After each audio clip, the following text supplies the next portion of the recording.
Hello everyone, I am your teacher for this question and the question is the initial and final temperature of an oil bath are 25 plus minus 0.1 degree Celsius and 50 plus minus 0.2 degree Celsius respectively. What is the rise of temperature of the bath? इस question में आपको initial and final temperature of oil bath given है और आपको बताना है कि initial से फाइनल टेम्परेचर राइज होने पर कितना टेम्परेचर चेंज हुआ, यानी कि you need to calculate the change in temperature यानी कि टेम्परेचर डिफरेंस। सबसे पहले हम लिख लेते हैं वैल्यूज जो हमें गिवन है। हमें जो इनिशियल टेम्परेचर यहां पर गिवन है वो हम यहां पर लिख लेते हैं। इनिशियल टेम्परेचर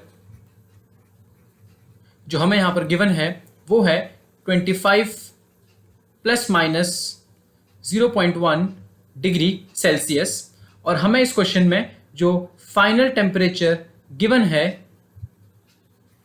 उसकी वैल्यू भी हम यहां पर पहले लिख लेते हैं, जो कि है 50 प्लस माइनस 0.2 डिग्री सेल्सियस और हमें अब फाइंड करना है the change in temperature.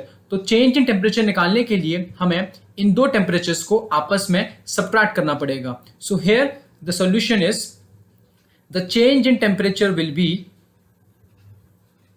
Change in temperature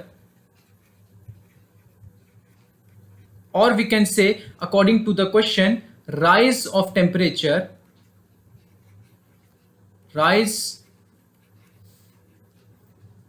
of temperature और इसके लिए हमें फाइनल टेम्परेचर में से इनिशियल टेम्परेचर को माइनस करना पड़ेगा।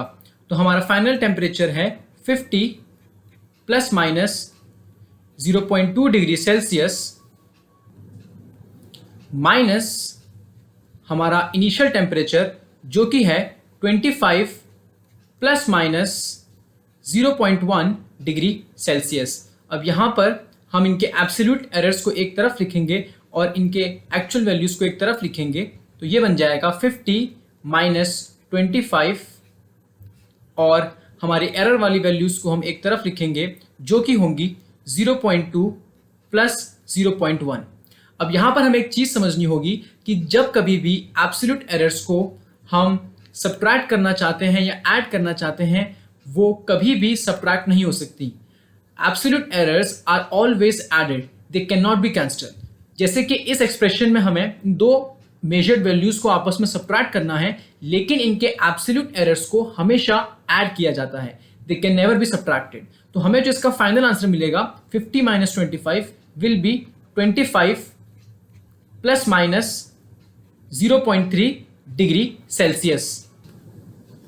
So this is the final rise of temperature from initial to final. Hence 25 plus minus 0.3 degree Celsius is the required answer. I hope you understood the explanation. Thank you.